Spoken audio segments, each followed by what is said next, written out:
با سلام، در خدمت کارشناس امور گرانی و تورم هستیم، جناب آقای مهندس بمالیان. خیلی خوش آمدید. خواهش میکنم.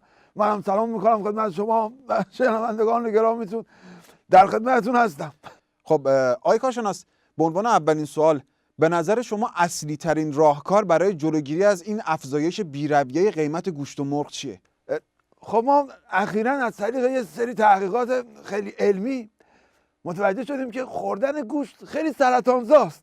و همین خاطر راهکار ما اینه که مردم خب دیگه گوشت نخورن، به جای سبزی بخورن، قارچ بخورن، کاهو بخورن. من خودم دیروز یه جایی خوندم که یه بانوی ایرانی موفق شده بود خورشت قیمه ای رو بپزه که به جای گوشت از کاهو توش استفاده کرده بود. آها، یعنی خورشت قیمه کاهو درست کرده بودن ایشون.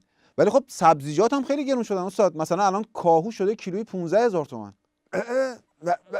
ولی خب ما باز هم در ادامه تحقیقات خیلی علمیمون متوجه شدیم که کاهو و بقیه سبزیجات هم واسه بدن خیلی ضرر داره، مخصوصا اون میکروب‌های خیلی خفنی که داخل کاهو هست آدمو از پا میندازه. فلذا راهکار ما اینه که مردم سبزیجات هم نخورن، به جاش حبوبات استفاده کنن، نخود، عدس، لوبیا. من خودم هفته پیش یه جایی خوندم که یه آقای موفق شده بود با لوبیا قرمز یه سیخ کباب درست کنه.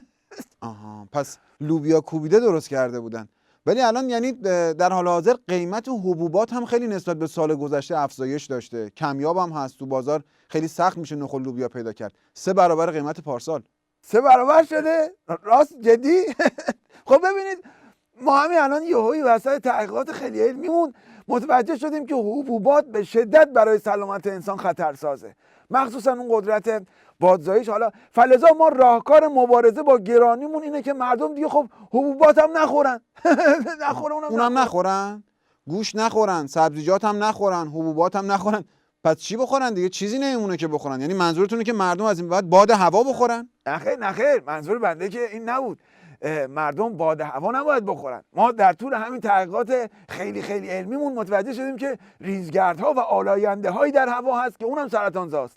فلذا از مردم میخوایم که برای حفظ سلامتیشون و برای مبارزه با گرانی دیگه تا میتونن نفس هم نکشن. خب چی میشه مگه؟ یعنی بکشن ها، ولی خب کمتر بکش. آقا چیکار آقا چیکار میکنی؟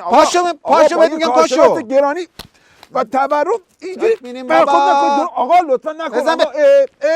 بزن به چک. گم شو برو بیرون. گم شو تا تبدیل به گوشت یخ زدت نکردم. برو نه دیگه نبینمت این طرفا. حتی که بادزا